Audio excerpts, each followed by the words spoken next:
Vamos a avanzar en estas, digamos, meditaciones que nos va proponiendo el Padre Baltasar en ese texto de Tú tienes palabras de vida eterna, para ver algunos puntos importantes que no podemos pasar por alto y que vale la pena nuevamente retomar para nuestro crecimiento cristiano. Nos vamos a detener en un primer punto, a partir, sabemos, ¿no?, de lo que Baltasar toma de la Escritura, y es, ¿qué tienes que no lo hayas recibido? ¿No? Esa es, digamos, la parte fundamental.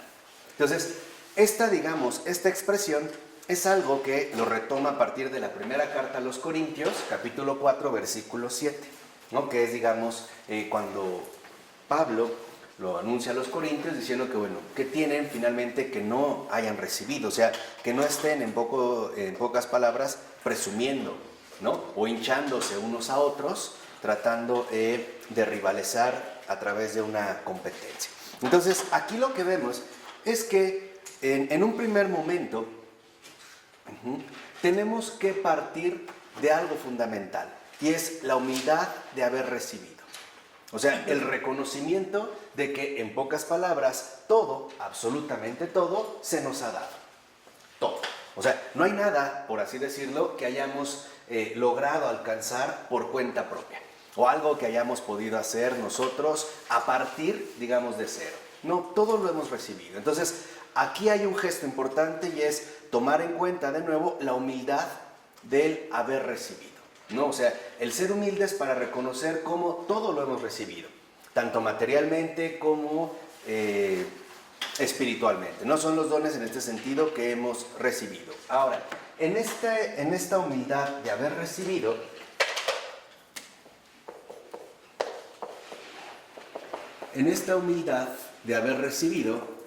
hay que comenzar por lo más básico. Y ese es el primer punto que, en efecto, ¿no?, Baltasar ahora va a dirigir nuestra atención, y es reconocer que lo que hemos recibido, y es más elemental, es lo que nosotros denominamos yo. ¿Qué quiere decir? Que incluso lo que nosotros somos, nuestro propio, digamos, gesto de ser, el llamado a la existencia, también lo hemos recibido. Nadie lo adquirió por sí solo. Entonces dice Baltasar, a ver, vamos a tomar en cuenta la humildad de haber recibido, pero vamos a comenzar con lo más elemental, es decir, el yo, que olvida de manera muy frecuente que él mismo también es un recibimiento, ¿no? El yo no se creó a sí mismo, o sea, el yo no es una autocreación, sino que, en efecto, el yo también es un don. Y esto es algo importante, porque a veces lo pasamos por alto, suponiendo que es algo que ya nos pertenece, que nosotros hemos ido formando y que nosotros en realidad hemos ido haciendo brotar a lo largo de la trayectoria de nuestra vida. Y no es así. ¿Por qué? Porque el yo, aquello que nos permite afirmarnos como lo que somos, como un yo, como un ser humano, como una persona, con, digamos, un centro de identidad, esto también se me dio. Se me dio la posibilidad de adquirir este yo. Ahora, vale la pena aquí hacer un pequeño paréntesis para aclarar más las cosas. El yo humano es vocación. El yo humano, en este sentido, no es precisamente idéntico, por ejemplo, al ego humano. El ego siempre se queda encerrado en sí mismo, ¿no? Es como un remolino que solo gira alrededor de sí mismo. Eso es el ego. El yo es aquello que expresa o manifiesta nuestra grandeza humana. Pongamos un ejemplo sencillo. Para un ego, los demás no existen, no cuentan, no importan. Para un yo, los demás son fundamentales, al grado de que los demás son primero que yo mismo. Entonces, el yo como don aparece también en ese sentido como vocación. Nosotros estamos llamados a hacer fructificar aquello que hemos recibido. O sea, todo lo que se nos ha dado es para un propósito. No se limita únicamente para cumplir ciertos perfiles inmediatos. Por ejemplo, para ahí medio sobrellevarla en el mundo y pues hacer lo que podamos. No. Cada uno de nosotros posee esta vocación. Y es una vocación de trascendencia. Entonces, podríamos decir que en gran medida, ¿no?, Una de nuestras misiones personales que tenemos que desarrollar cada uno de nosotros es pasar del ego al yo. Dejar el ego, el egoísmo, la ceguera, a esta apertura, vocación de trascendencia, donde se manifiesta un verdadero yo. Por ejemplo, nosotros ya sabemos en la cuestión evangélica que Dios mismo es el auténtico yo, ¿no? Y se lo dijo a Moisés: yo soy el que soy. Y Jesús también repetía: yo soy. Pero este yo, si lo vemos, no es un yo solitario o aislado, es una trinidad. Y esto es lo importante, es lo que quiero que capten en este momento. Esta vocación de trascendencia significa que el yo, entonces, es comunión, no excomunión. Eso es el ego.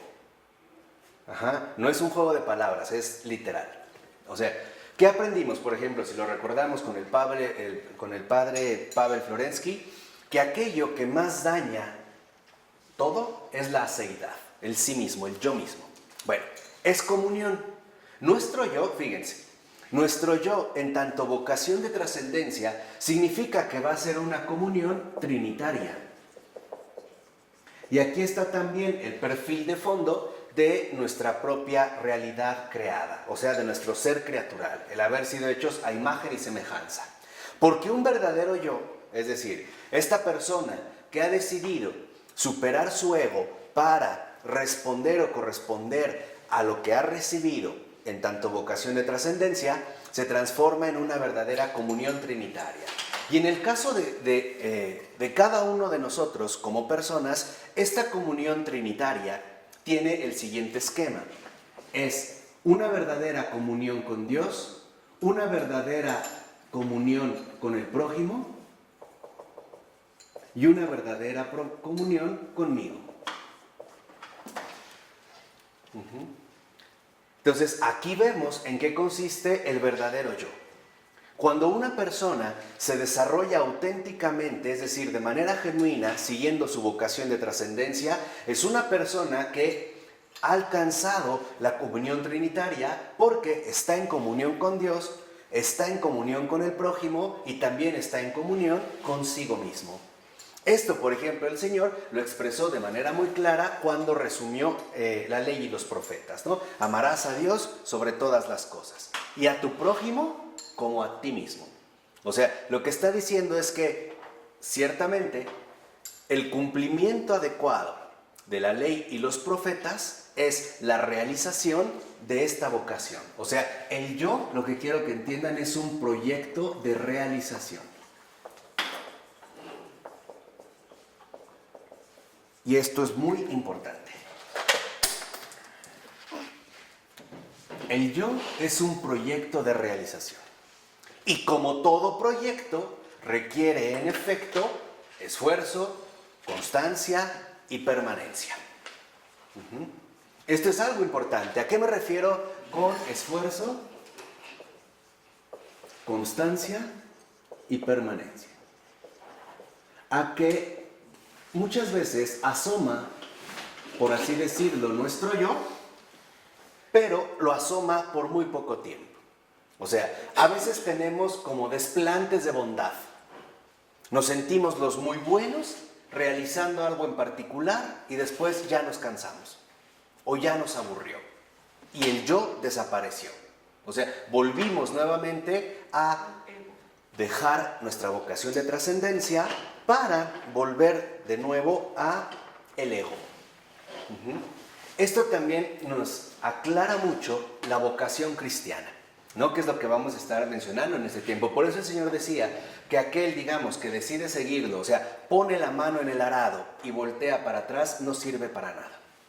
¿Por qué? Porque el que pone la mano en el arado y voltea para atrás es aquel que en efecto empieza a hacer obras cristianas y después ya no quiere. Ese no sirve para nada. No sirve para nada.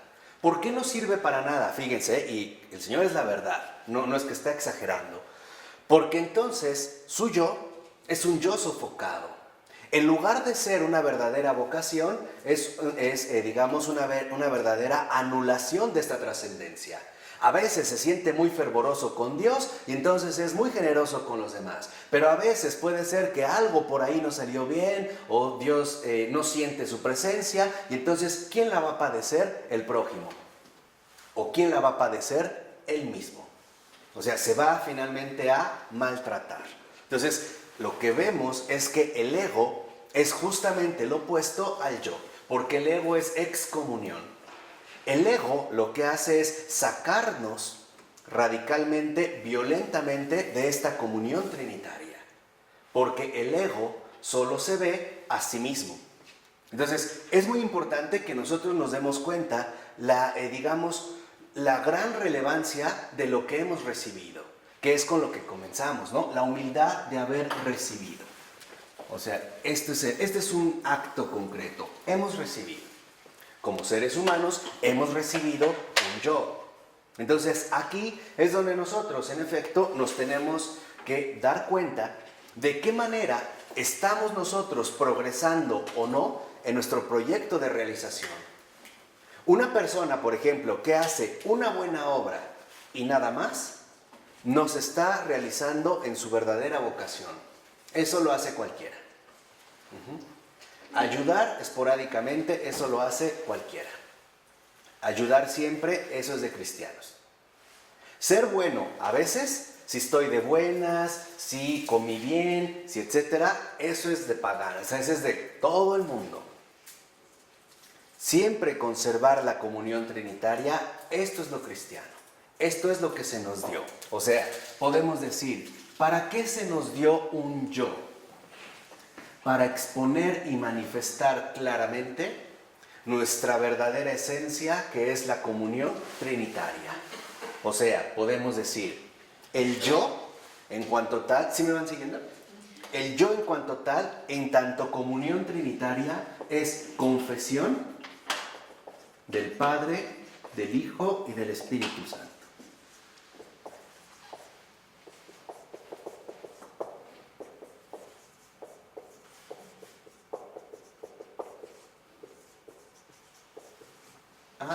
Ahora podemos entender algo más profundo.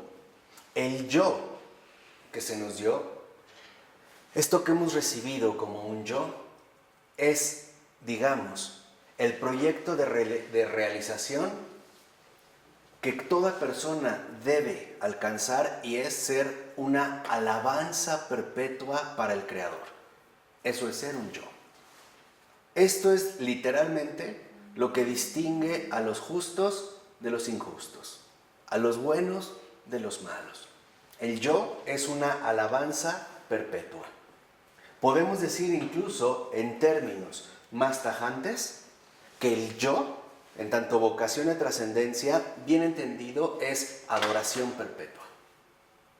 Cuando Jesús dice, ahora, ¿no?, lo que el Padre quiere son adoradores en espíritu y en verdad, lo que está diciendo es, ahora lo que quiero son auténticos yos, nada de egos. ¿Por qué? Porque el ego siempre está mirando para atrás. El ego es el que avanza un poco y retrocede 2, da otro pasito y retrocede 3, y en realidad nunca avanzó. Es una ilusión de avance. Porque dar un paso y retroceder 3 no significa que avancé, significa que me fui todavía más atrás. Entonces, en lugar de ir hacia adelante, nosotros siempre nos vamos quedando rezagados. ¿De acuerdo? ¿Sí? Este es el primer punto. Dice el padre Baltasar, por ejemplo, no podemos olvidar que hace incluso no mucho tiempo, este yo, nuestro yo, no era nada. No estaba. No existía.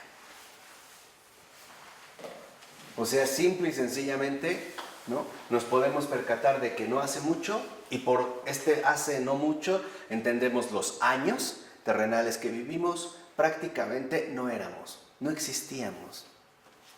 No estábamos en ninguna parte, no había, digamos, absolutamente nada de nosotros, ¿no? Dice, entonces, lo que debemos reconocer es que sobre esta primera recepción se construye todo lo demás. Esta es la piedra angular en la persona humana. Esta es la piedra angular. y que también podemos aplicar el mismo pasaje evangélico, ¿no? Que es lo que le decía Jesús, Pedro, por ejemplo, a los fariseos, en la piedra angular que los arquitectos desecharon, ¿no? Es lo mismo que ha hecho el proyecto moderno. ¿Por qué? Porque ha quitado de nosotros la noción del yo y más bien ha promovido de manera enfermiza el ego.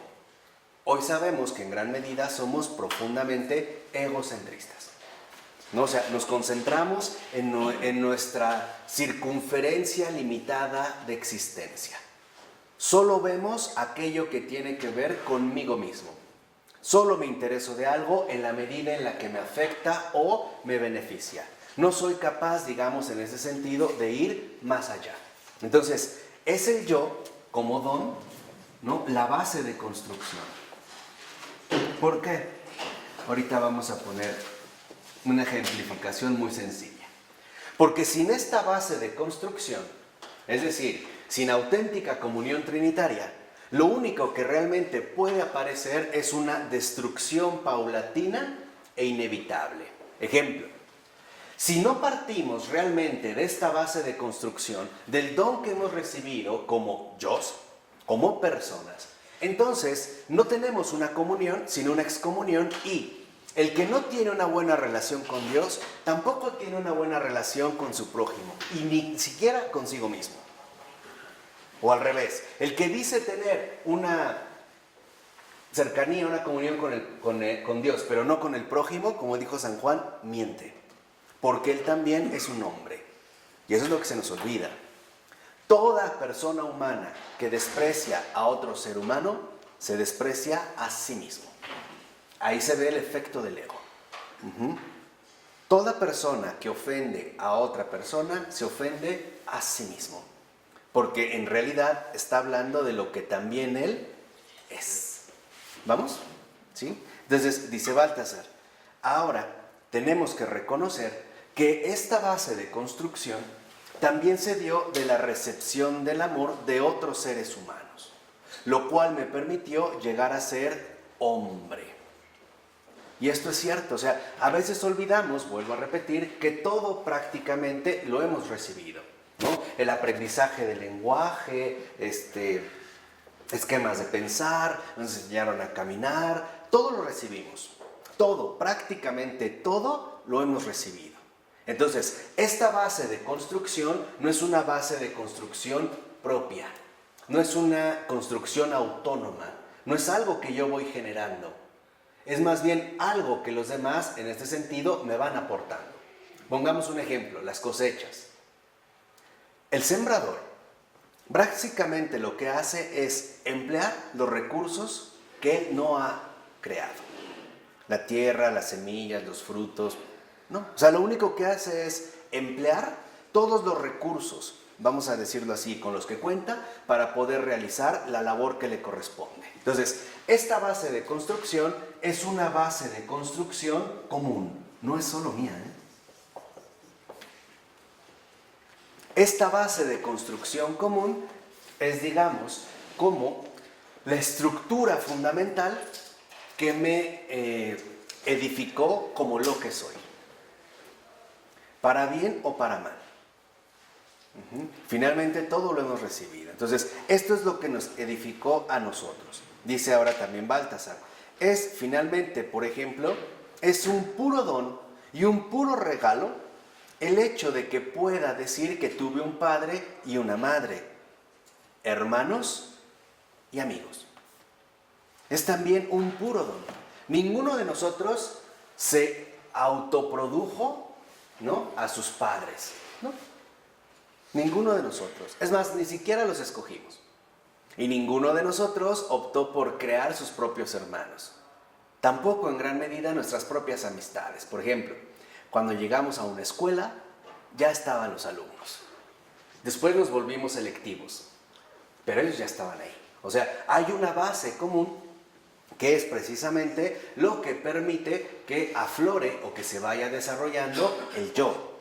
Cuando nosotros vamos tratando de romper erróneamente esta base de construcción común, entonces terminamos convirtiéndonos en egos. Y por lo tanto, podemos decir, terminamos convirtiéndonos en monstruos. Cuando un niño, una niña, un joven o una jovencita le reclama a sus papás, yo no te pedí venir al mundo, se olvida que los papás tampoco lo hicieron.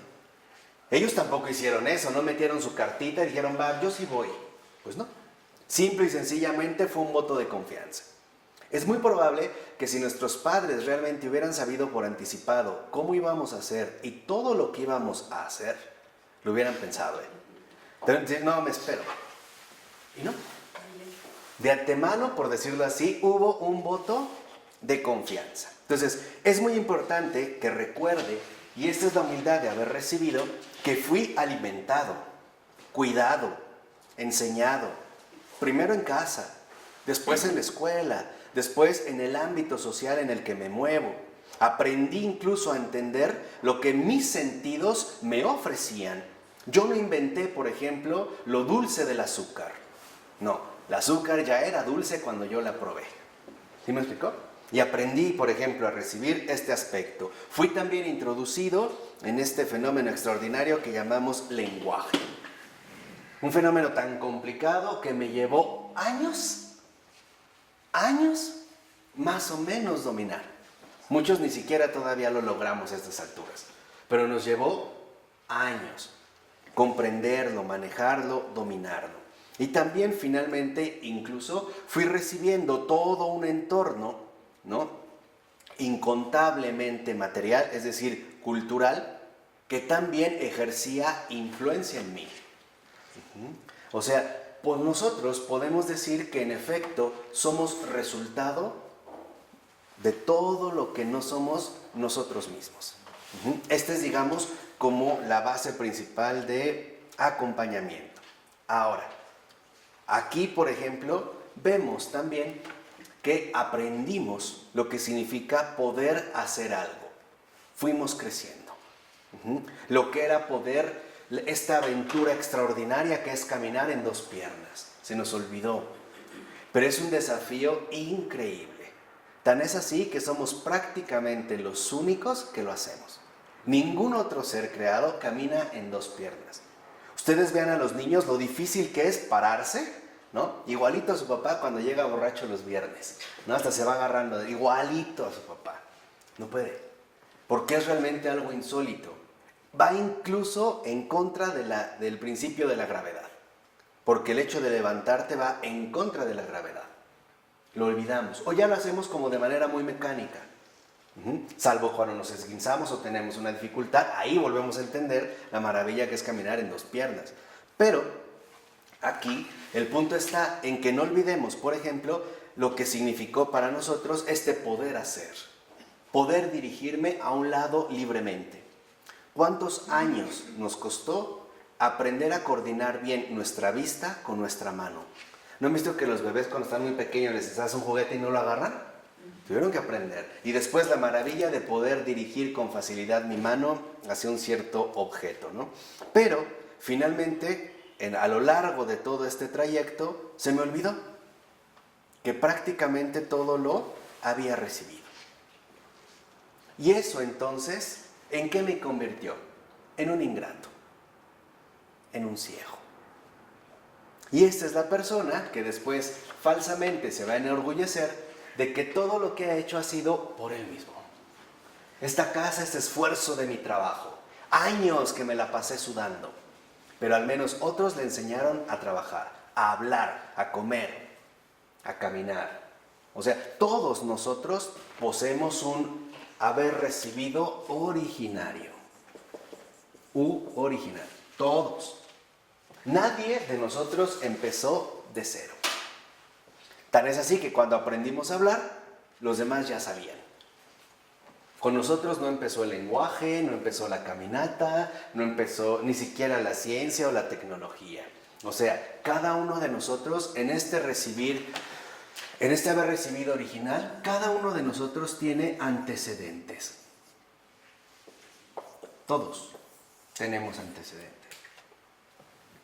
Desde quien nos enseñó, por ejemplo, a avisar para ir al baño, a tomar una cuchara para poder comer. O sea, estoy hablando desde lo más básico. Y este aprendizaje, la verdad es que nunca termina. jamás acaba. Probamos un guisado que nos gustó y seguimos aprendiendo. Oye, ¿cómo le hiciste? ¿Qué le pusiste? Seguimos aprendiendo. Oye, trae Mónica una bufanda muy bonita, a lo mejor le hizo un rollo. Oye, ¿cómo le hiciste para que quede así? Ah, así. Ok, o sea, este aprendizaje jamás va a terminar. Entonces, esto es bien importante porque lo que nos transforma en ingratos es el olvido. Por eso se acuerdan que Pavel Florensky era el gran custodio de la memoria, el gran guardián de la memoria. No debemos olvidar de dónde venimos y cómo llegamos hasta aquí. No llegamos solos, ¿eh? En realidad depende de muchos antecedentes que nos fueron abriendo paso y nos fueron enseñando y acompañando a lo largo de nuestro crecimiento. Dice, ahora, por ejemplo, nuestra civilización técnica, tecnificada, que descansa sobre el hacer, lo ha olvidado. Porque ahora se considera que todo es un producto mecánico de producción. Dice, al grado de que, por ejemplo, se atreve incluso a penetrar en el recinto sagrado de esta recepción originaria con sus propias maquinaciones. O sea, todos estos métodos que hoy se emplean para lo que llaman, ¿no?, dar vida. O sea, olvidamos que en realidad no se trata de una producción, que fue, digamos, todo un avance compartido. Dice, ahora, lo primero que debo de reconocer es que si en efecto yo me he desarrollado auténticamente como un yo y reconozco mis antecedentes, lo primero que debo de tener pues, es gratitud. Y 2, reconocimiento.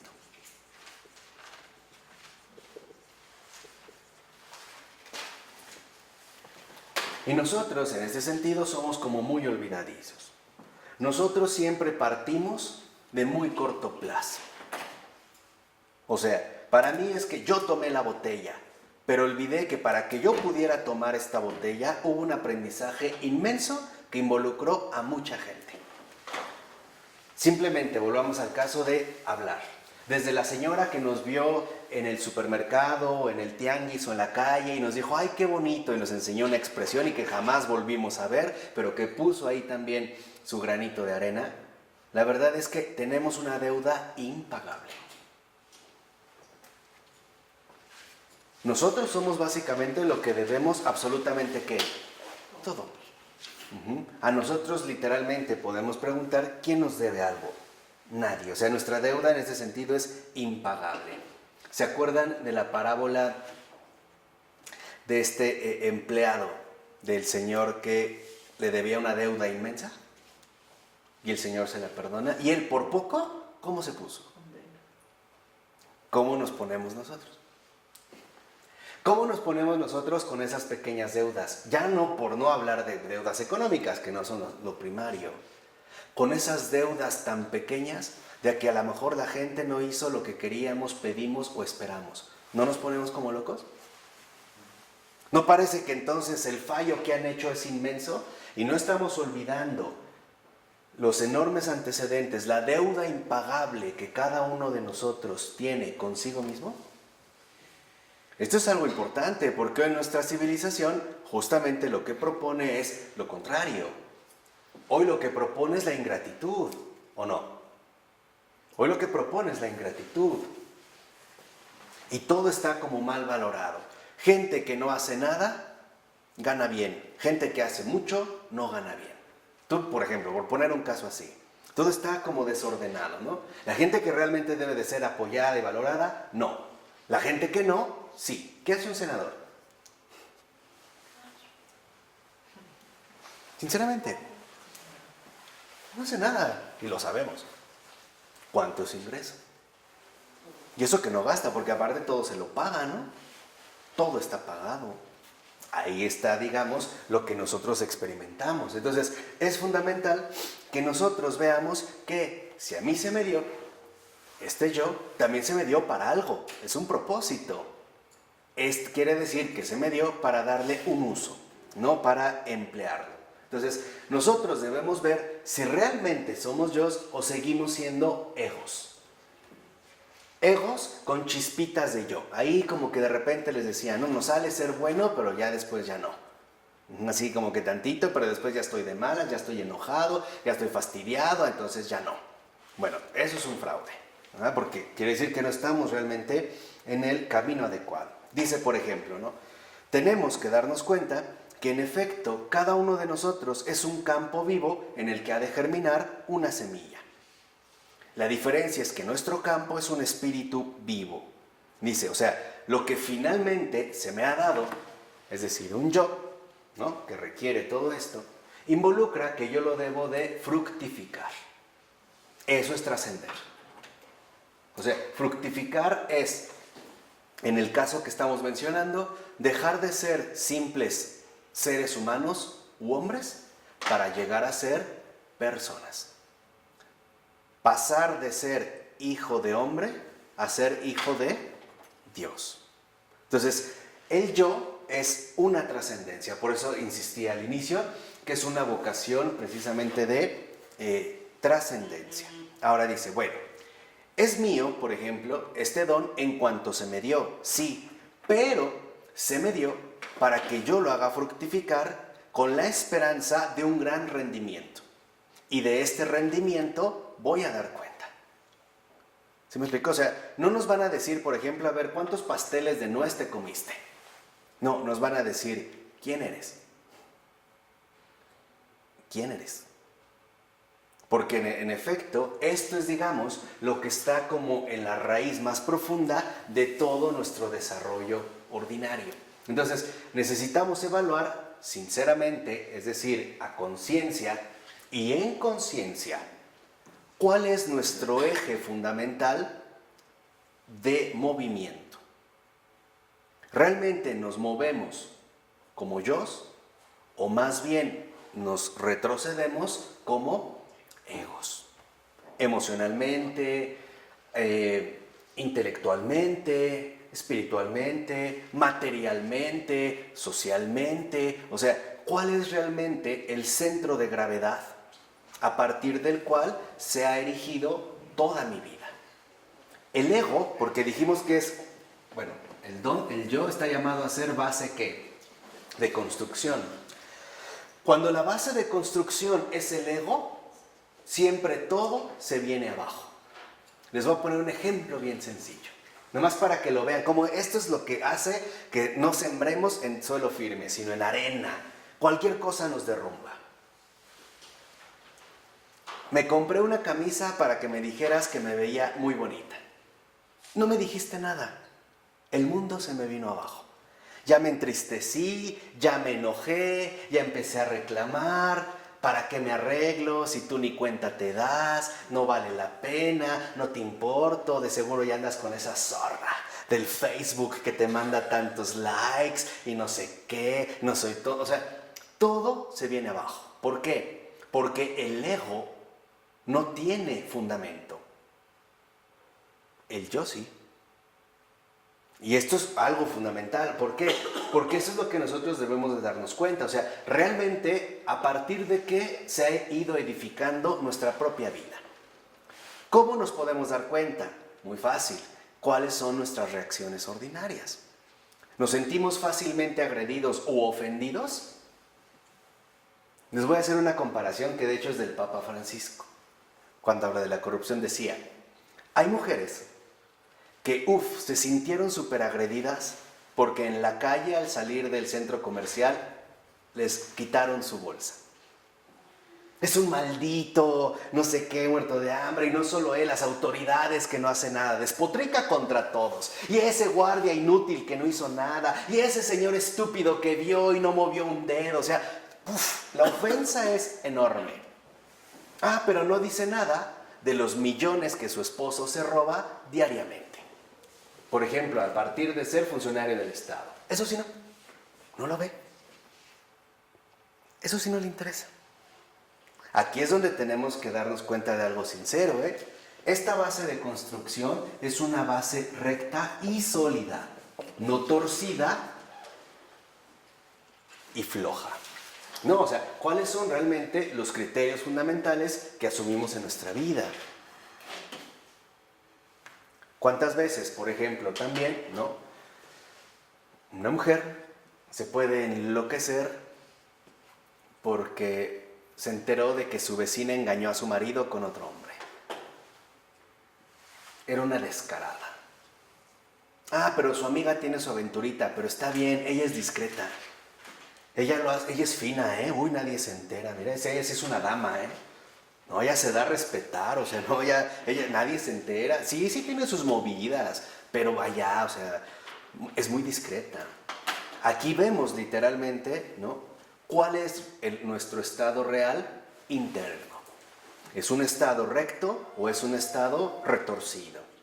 ¿Es realmente un estado firme o es, digamos, una situación meramente inestable?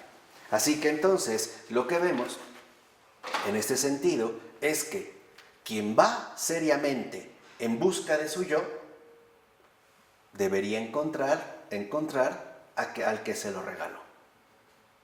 O sea, si realmente vamos en busca sincera y profunda de nuestro yo, tenemos que encontrar al que nos dio. Entonces, la humildad de haber recibido, además de esto, nos conduce ahora a la otra parte, que es remontarnos ante el dador, ante Dios. El dador concreto y real que me ha dado esta base y esta posibilidad precisamente de vivir, y no solo de vivir como Él lo ha tenido planeado, como precisamente Él lo ha tenido en este sentido proyectado. Dice Baltasar, todo esto, por ejemplo, resulta muy claro en la iglesia de Jesucristo. Fíjense, en el caso de la iglesia, dice, pues en ella, en la iglesia, no es posible el olvido del regalo originario. En la iglesia nadie toma nada a menos que le sea dado a uno. Dice, nadie va a confesarse y se da a sí mismo la absolución de sus pecados. Nadie. Nadie entra en la iglesia con la intención de tomar por sí mismo una hostia del sagrario. Nadie llega a la iglesia y oficia su propia misa para sí mismo. Dice, y más importante todavía, nadie se consagra sacerdote a sí mismo, sino que tiene que ser consagrado por otro que a su vez ha recibido la consagración. Entonces, la iglesia precisamente es la imagen viva, la realidad viva de este dador. En la iglesia nadie hace las cosas por cuenta propia. Nadie. Nadie de nosotros realiza su propia celebración litúrgica. Nadie, por ejemplo, ¿no?, como mencionó Baltasar, se ordena a sí mismo sacerdote o religioso. Es algo que siempre nos recuerda que lo recibimos. Es más, incluso para comulgar, ninguno de nosotros hace la consagración. Aunque nos pusieran la Eucaristía en la mano, aún así alguien nos la dio, ¿o no? Y aunque no sea el sacerdote, aunque sea el ministro o la ministra extraordinaria de la Eucaristía, hay alguien que nos lo está continuamente, ¿qué?, dando. Cuando escuchamos el Evangelio, hay alguien que está leyendo, hay alguien que nos está dando precisamente esta lectura. Entonces, esto es importante porque me parece que uno de los problemas fundamentales de estos tiempos es la ingratitud. O sea, el no vivir de manera genuina el sentido cristiano de iglesia. Esta es una de las cosas que en realidad están haciendo bastante daño a la comunidad, vamos a decirlo así, cristiana. No el hecho de que pensamos que nosotros lo hacemos todo por cuenta propia, cuando, como hemos visto, es algo por completo falso. Dice Baltasar, en la iglesia nada se hace, todo se otorga como un don, y con la fecundidad del don del creyente ha de producir el 30, el 60 o el 100 por uno. Lo vamos a ver de esta manera. Cuando vamos a confesarnos, se nos dio una absolución. ¿Estás de acuerdo? ¿No? Yo te absuelvo de tus pecados, es una absolución. Ok, de estos pecados. Bien, se nos dio una, ya se nos dio un don. La pregunta es, ¿cómo lo hemos hecho fructificar? ¿Cuántos perdones a partir de esto dado hemos nosotros producido? ¿Sí me explico o no? A mí se me perdonó, se me dio la absolución, ok. ¿Y yo? ¿A cuántos he absuelto? Muchas veces de resentimientos que los demás no generaron, que fueron en realidad problema mío. Yo recibí una forma, una hostia, consagrada. Una, ¿a cuántos les hice llegar esa presencia viva? ¿A cuántos? ¿A cuántos? Es la pregunta fundamental de toda vida cristiana. Claro, bueno, ahí es donde se va a ver, o sea... Es el que vive según la gracia, según la ley. Pero aquí se va a ver, o sea, que hay una, puede ser al 30, al 70 o al 100. O hay quienes lo ocultan, ¿no? Van, como decía ahí, y entierran, ¿no? Finalmente lo que se les ha dado. Dice, y lo que vemos es que nada es para uno mismo, sino para la totalidad que Jesús designa como reino de Dios. Cuando nosotros nos acercamos a comulgar, lo hacemos precisamente para poder acercar a Jesús a todos aquellos que no comulgan. Por las razones que sean. No nos interesa ni nos toca a nosotros el ver por qué. Lo que nos interesa es que ellos, por las razones que sean, no se pueden acercar. Bueno, nosotros sí, pero nos acercamos a Él para que Él a su vez llegue ¿a quién? A todos. Tú te acercas a comulgar. Hay mucha gente que ni siquiera entra a una iglesia. La pregunta es, ok, ¿llega Jesús hasta allá o lo dejaste ahí? ¿Hasta dónde llegó? ¿Hasta dónde realmente está llegando Jesús en tu vida? De manera sincera, o sea, de manera genuina. ¿Hasta dónde es que está llegando en tu vida? Dice, ni siquiera la oración es algo propio. Ni siquiera la oración. Es más, a los propios discípulos, ¿no? Se les da la oración cuando se lo pidieron, en Lucas 11:1, ¿no? Señor, enséñanos a orar. Y después, ahora sí, se les ofrece como un deber. Ni siquiera eso es, digamos, lo que nosotros tenemos. O sea, debemos de entender que si realmente nuestra base de construcción es el yo, esto tiene una repercusión. Y obviamente es una repercusión positiva. A esta repercusión positiva es a lo que se le llama evangelizar. Esta es la nueva evangelización, que de hecho es la evangelización auténtica de todos los tiempos. Este es el evangelio. Cuando esto no está dado, no hay evangelización. Por eso a veces, ¿no? La gente dice, es que he hablado con él y le hablo y le leo la palabra y le digo y lo llevo a misa y no cambia, ¿no? Porque tú no has cambiado, tú no eres evangelista. O sea, tú no eres del evangelio, tú no vives el evangelio. Y el Señor nos lo dijo claramente, nadie puede dar lo que no tiene. Por eso hoy vemos cómo hay gente, ¿no? Que va y lleva y hablan y hablan y hablan y lo atacan y no movieron absolutamente nada. Porque este es el hecho fundamental de la evangelización. Este es un acontecimiento, esta es la base y esta es justamente el testimonio que se va a dar. ¿No es lo que Jesús le dijo a sus apóstoles? Ustedes son testigos de esto. No les dijo, vayan y digan. No, vayan y evangelicen, anuncien.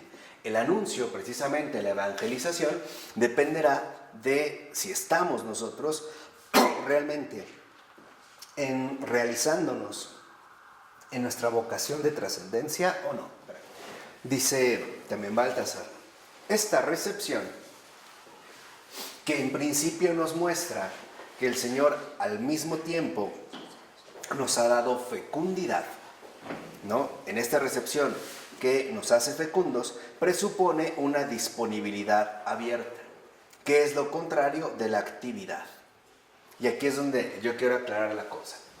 Primero, una disponibilidad abierta consiste precisamente en que yo no voy a tratar de adelantarme o realizar los proyectos según mis propios ímpetus pasajeros. Por muy buenos, por ejemplo, que a mí me resulten.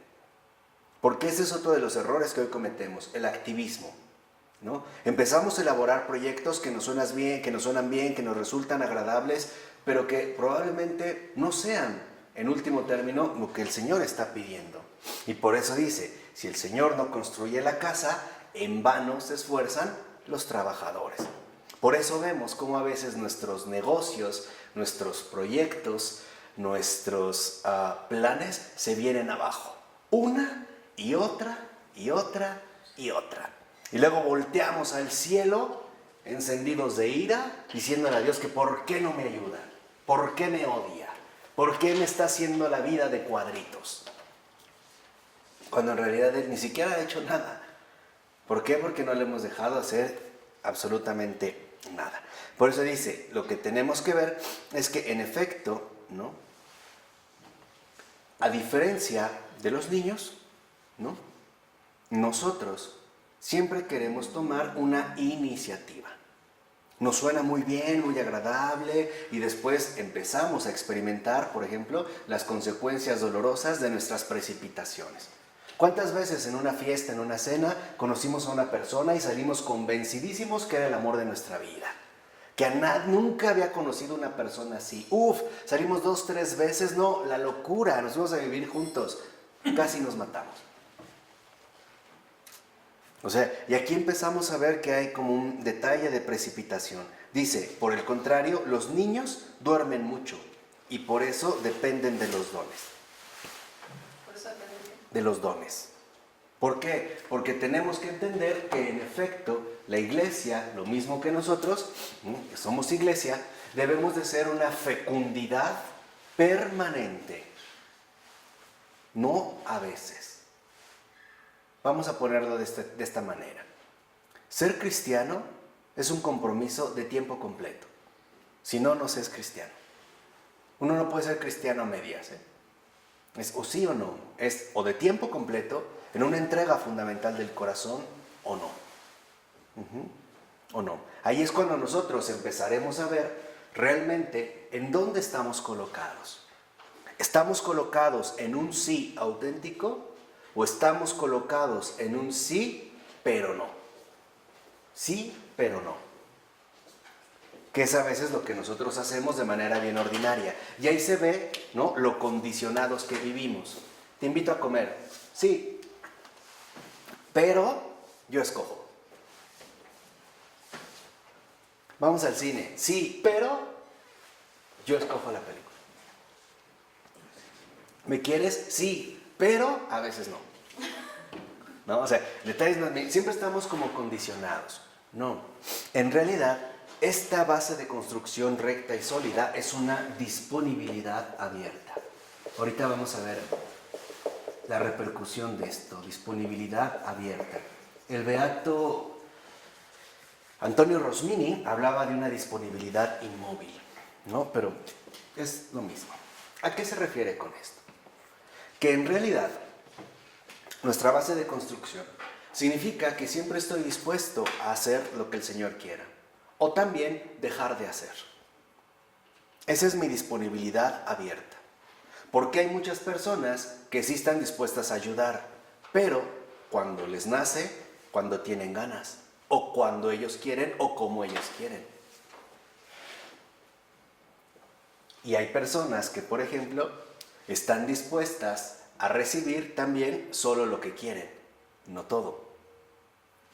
Veamos los dos ejemplos. Una persona pide una moneda y otro le dice, no te doy la moneda, lávame el coche y te doy. Dice, yo te pedí una moneda, no te pedí trabajo. O sea, yo no quiero recibir eso. Y el otro dice, tú me pediste una moneda, no, yo no te quiero dar una moneda, te doy trabajo, si quieres. No, y el otro, no, y ahí entran los conflictos. Lo vemos, o sea, en un caso, digamos, muy ordinario. Aquí en realidad la situación es muy diferente. ¿Por qué? Porque lo que nosotros vemos es que en efecto esta disponibilidad abierta significa que estamos dispuestos a nunca truncar nuestro crecimiento. Esta disponibilidad abierta se llama crecer. Ahí es cuando nosotros nos atoramos. Estamos dispuestos a algo, pero no a otra cosa. Por ejemplo, una persona puede decir, vamos a ver a los enfermos. Sí, pero yo no los toco. Voy contigo, pero yo no le entro. Ahí está lo que le decía, el sí, pero no. Sí, pero no. Y el Señor lo que nos ha aclarado bastante es que nuestro sí tiene que ser un sí genuino. Por eso nos decía, si alguien te obliga a caminar con Él 20 pasos, tú camina 100. O sea, es un sí. No es un sí, pero no, es un sí entero. Porque este sí entero va a venir precisamente de nuestra correspondencia a Dios mismo, es decir, al dador. Podemos decir en este sentido que llegar a ser Dios es llegar a ser esta respuesta afirmativa total a Dios mismo. Podemos decir de otra forma, ser yo y ser un sí a Dios total es exactamente lo mismo. Y no es por sometimiento, es por grandeza.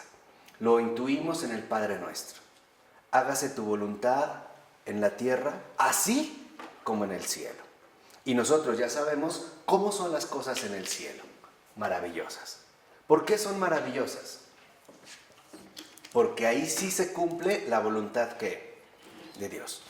Ese es el cielo, ¿no? Entonces, ese es, digamos, como el paso importante darlo. Ahora dice, bueno, lo que entonces podemos reconocer es que, en efecto, mientras más espirituales somos, entonces mayor será nuestra entrega, nuestra colaboración con la gracia de Dios. Y nosotros nos transformaremos en un regalo. Y eso es lo que el Señor nos pide. Por ejemplo, cuando alguien te da un regalo, lo que estás recibiendo es eso, un regalo. Pero esta persona no te puede obligar a que lo uses, por ejemplo. Si no, no es un regalo. Es una obligación. Un regalo es que yo te doy esto porque te aprecio y lo que tú hagas con él después es tuyo, ¿o no? Es un regalo. Yo no puedo obligarte a decir, mira, te voy a regalar esta chamarra, pero te la pones lunes y viernes. Y cuidadito y no te la vea, porque no te vuelvo a dar nada. Hay gente que ya, a ver, ¿dónde está lo que te di? A ver, ¿dónde está? Empiezan a buscar, ¿no? Se les ven los sabuesos, ¿dónde está? A ver, ¿dónde está? Nada. ¿Por qué? Porque este crecer continuo en nuestra disponibilidad abierta significa que en último término el yo como proyecto de realización es entrega total. Lo que habíamos mencionado hace un momento, este sí a Dios. Un sí a Dios total. Y aquí lo que vemos es que en efecto, cuando nosotros alcanzamos a hacer regalos, es porque sabemos que le hemos dicho sí a Dios, sí al prójimo y sí a mí.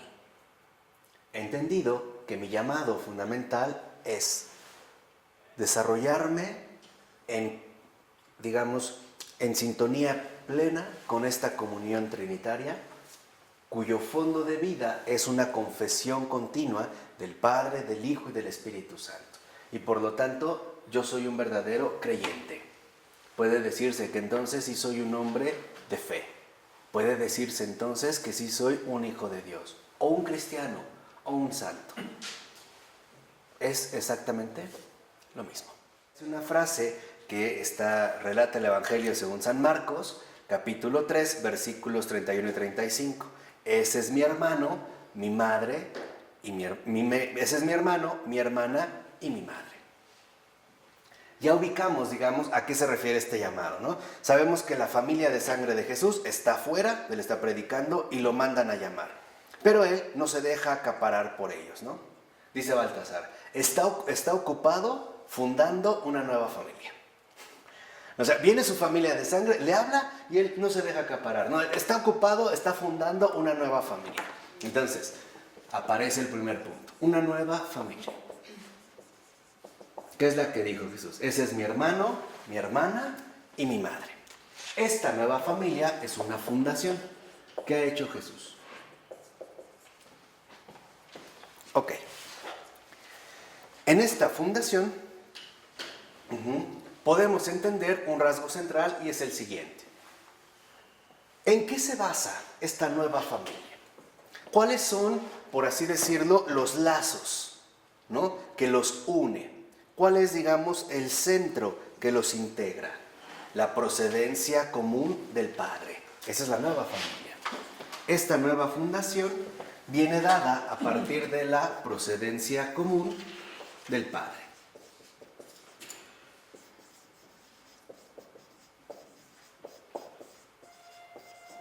Esa es la nueva familia. Nos está mostrando en esta fundación una nueva familia que se basa en la procedencia común del Padre, ¿no? En este primer momento. Lo que habíamos visto es que en efecto, él mismo ya había hecho a la edad de 12 años una distinción, su filiación terrena y la celestial, que en efecto incluso causa asombro e incomprensión en sus propios parientes terrenos. Y luego en el Evangelio, ¿no? Cuando dice, ¿por qué me buscaban? Que no saben que estaba, ¿no?, arreglando los asuntos de mi padre, y María y José es como, ¿qué es esto? ¿No? Y lo van como meditando. Dice, ok, lo que vemos es que en efecto aquí solo ella importa, es decir, esta procedencia común del Padre, cuando uno entra en esta parentela. Aquí viene lo que ahorita comentábamos con Marta. Si una persona no me corresponde de la manera esperada, de la manera usual o de la manera normal, esto no lo excluye de la familia. ¿Por qué? Porque lo que ahora nos vincula a nosotros como una nueva familia no es el trato que nos vamos a dispensar unos a otros o las respuestas que nos podemos dar unos a otros. Hay algo todavía muchísimo más allá de nuestros propios criterios humanos, y es la procedencia común del Padre. ¿Qué quiero decir? Puede ser que una persona se muestre extremadamente ingrata, extremadamente cruel, extremadamente enferma. A pesar de eso, sigue siendo procedencia común del Padre. ¿Sí me explicó? Esa es la nueva familia. Ya no dominan aquí nuestros propios criterios humanos. Ahora, la nueva familia está, por así decirlo, sostenida por el Padre. El Padre es la columna fundamental de esta nueva familia. Puede ser que entre los hijos se desprecien, pero el Padre no desprecia a ninguno. Puede ser que entre los hijos se traicionen, pero el Padre no traiciona a ninguno. Puede ser que entre los hijos buscan matarse, pero el Padre los quiere vivos a todos. ¿Sí me explicó? Es esta nueva fundación que va más allá de los gestos enteramente humanos. Dice, por eso, por ejemplo, Jesús menciona expresiones, por ejemplo, en Juan, capítulo 3, versículo 3 o versículo 6, donde se habla del nacer de arriba, nacer de Dios, o sea, nacer finalmente del Espíritu. ¿Y en qué es, digamos, el segundo nivel donde viene esta procedencia común del Padre? Esto es lo inicial, ya vimos, ¿no? Ahora la familia ya no, digamos, depende de los miembros humanos. Ahora es sostenida, en último término, por el Padre, ¿no? Lo vemos, por ejemplo, también en la parábola del hijo pródigo.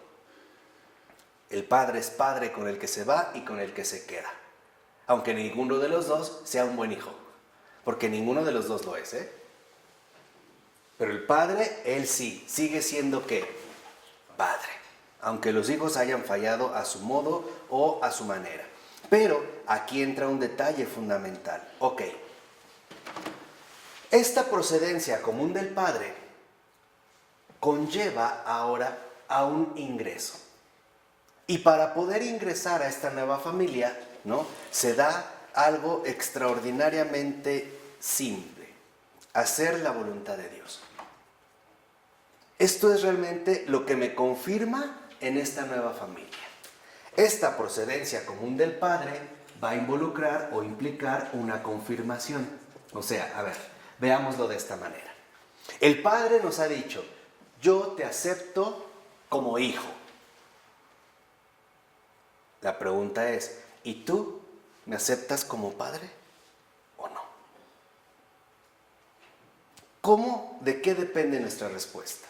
Nuestra confirmación de hacer la voluntad del Padre, o sea, hacer la voluntad de Dios.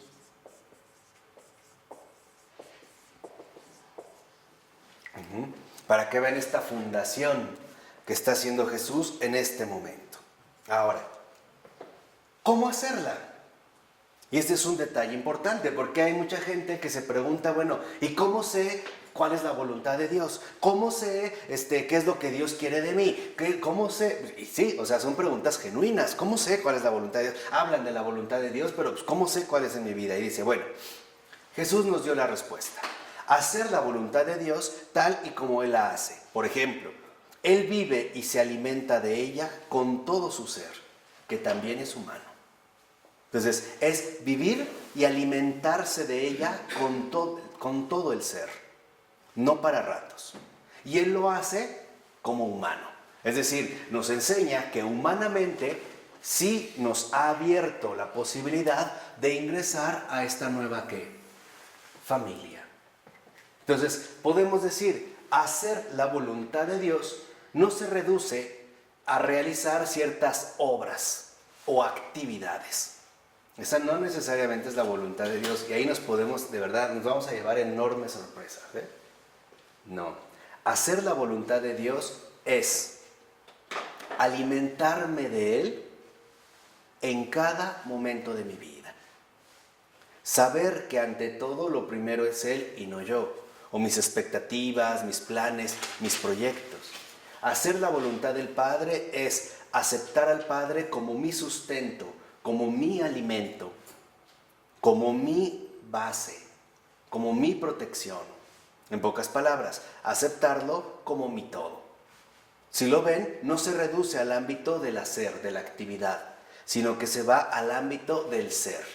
O sea, al ámbito, digamos, profundo de lo que somos. Y con ello nos enseña Jesús cuando dice, por ejemplo, en Juan 4:32, yo vivo de un alimento que vosotros no sabéis. O sea, hacer la voluntad de Dios es alimentarme de Él.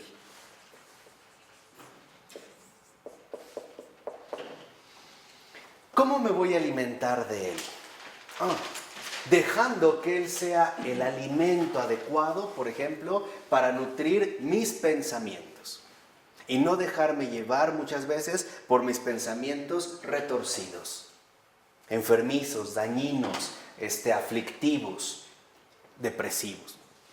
Dejarme alimentar por Él plenamente en mis emociones, para que estas emociones no se conviertan en enemigos astutos, sutiles y terriblemente violentos en mi propia vida.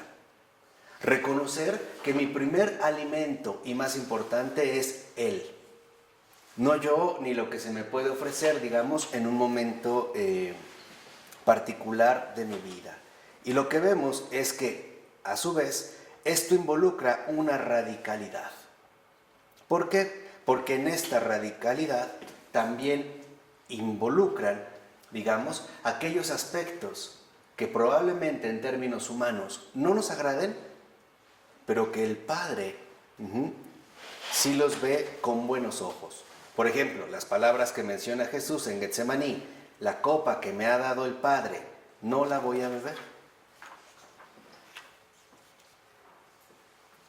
Si un niño está enfermo y el padre es doctor y lo va a inyectar porque sabe que es la única manera de curarlo, lo va a inyectar.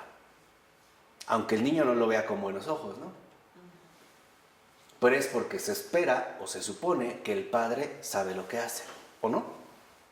A veces el padre dice, no te va a doler, espérate, o sea, trata de ayudar. Bueno, si este paso lo damos al nivel humano, ¿qué no será, digamos, entonces, al nivel divino? Entonces, esto es bien importante, ¿por qué? Porque lo que vemos es, en último término, que el alimentarme de Él es una instrucción. Y es una instrucción precisamente que el Señor da a partir de la manera en la cual se debe orar al Padre, en la cual los discípulos deben orar al Padre. Hágase tu voluntad en la tierra como en el ¿qué? Como en el cielo. Ahora, cada uno de nosotros somos tierra. ¿O se les olvidó lo del Génesis? ¿De dónde fue sacado el hombre? De la tierra. Cuando le digo, hágase tu voluntad en la tierra, le estoy diciendo, sí, que se haga tu voluntad, ¿en qué? En mí. Así como se hizo tu voluntad en el cielo. Y en este caso, ¿qué es el cielo? ¿No son los ángeles? ¿No es lo que San Agustín vio al interpretar las primeras palabras del Génesis? Decir que cuando hizo la luz, ¿no? Y la oscuridad, no era la luz visible o material que conocemos, puesto que el sol ni había sido creado todavía. Hágase tu voluntad, así en la tierra como en el cielo. Es decir, en mí, tal y como tu voluntad se hizo en los ángeles. No en los demonios, en los ángeles. Seres finalmente de luz, de pureza, adoradores, etc. Entonces, esto es lo fundamental. ¿Qué es lo que quiero? ¿Qué significa alimentarme de Él? que lo que quiero es lo que Él quiere. Y este querer lo que Él quiere significa, entre todo, confiar en Él, como lo que es. ¿Un qué? Un Padre. Aunque humanamente nos tiemblen las rodillas. Porque es cierto, o sea, no es nada falso afirmar que sí nos atemorizamos a veces ante las sugerencias del Padre. ¿No? Y más si nos ha dicho, y los mandaré como ovejas entre lobos. Como dice Rafa, pues está de terror. Pues sí es cierto. Pero lo fundamental es que alimentarme de Él es reconocer, en último término, que mi vida está en sus manos y no en las mías. Este es, digamos, el cambio fundamental en la experiencia de fe. Por ello, lo que vemos es que, en efecto, Jesús habla de sus hermanas con la misma naturalidad que de sus hermanos. ¿Por qué? Porque en esta filiación con el Padre nada tiene que ver las diferencias de género. ¿No? Ojo, la cuestión no está entre nosotros, como quiso Fox en su momento, ¿no? Ciudadanos y ciudadanas, maestros y maestras, niños y niñas, policías y policíos, o sea, todo dividido. No. La base fundamental de esta nueva familia está aquí. Está en que ahora alimentarme de Él es que todo va a partir de Él. Todo se va a dirigir a Él, ya no a mí. Yo no lo entiendo, pero está el Padre. No hay problema. Ya no se queda al nivel meramente humano, ¿no? Como se discute en las cuestiones de género, no, sino que tiene un fundamento mucho más profundo que es el propio Padre. Eso sí, la mención de la maternidad, por el contrario, que se pone en primer lugar, estos son mi madre y mis hermanos, en Marcos 3:34, no se puede referir exclusivamente a la procedencia eterna de Jesús, pues Él nunca da al Padre Celestial una caracterización femenina, sino que con ello incluye a María en la causa de su origen. O sea, nosotros podemos ver en este sentido cómo la maternidad, aquí sí, no es referida directamente al Padre, sino en último término a la Madre. Y esto nos ayuda a entender en gran medida la grandeza extraordinaria de un San José. Porque San José para nada va a competir con el que. Por eso desaparece. Prácticamente ni habla. No, en los evangelios no hay ni una palabra de San José. O sí, así en cuanto tal. Y San José dijo, José dijo, no la hay. ¿Por qué? Porque en el caso de José, la figura humana no es tan relevante como la figura del Padre eterno. En el caso de la mujer, sí. Lo que nosotros no alcanzamos a comprender plenamente en este aspecto femenino en el Padre, ahora se nos da a través de ¿qué? De María. Y ahí está la familia. Está el Padre Celestial, la Madre terrenal y el Hijo. ¿Y el Hijo? Medio. No. Pleno y pleno. Verdadero Dios y verdadero ¿qué? Hombre. ¿Qué se nos pide a nosotros? Casi lo mismo. Con una variante muy pequeña pero muy significativa. A nosotros no se nos pide ser verdaderos dioses, sino ser verdadero de Dios y verdadero hombre, de Él. Esto es lo que nos llevaría precisamente a ingresar en la configuración de esta nueva familia. Por eso vemos que, en efecto, y esto sucede como de forma indirecta, ¿no? Pues a su madre carnal, a María, no la deja acceder a la presente cena. O sea, ella no entra. Ella también finalmente se queda afuera. Dice, pero de manera que su procedencia de ella, de su sí perfecto, se convierte de manera tan oculta como siempre en condición también para el nacimiento divino de sus hermanos y sus hermanas. Entonces podemos decir, esta nueva familia, ¿tiene un padre? Sí, es el Padre que está en los cielos. ¿Tiene una madre? Sí. ¿Quién es? María.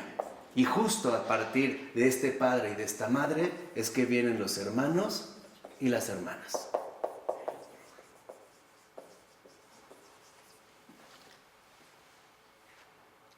Si lo ven, se va, digamos, ¿no?, como configurando la estructura fundamental de esta nueva familia. Por ello, dirán más tarde los padres de la Iglesia que no puede tener a Dios por padre quien no tiene por madre a la Iglesia.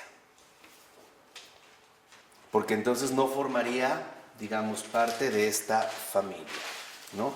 Y lo que vemos es que, en efecto, en esta relación mariano-eclesial solo puede resultar patente o evidente para aquel que le agradece al Padre el nacimiento de su Hijo en esta ¿qué?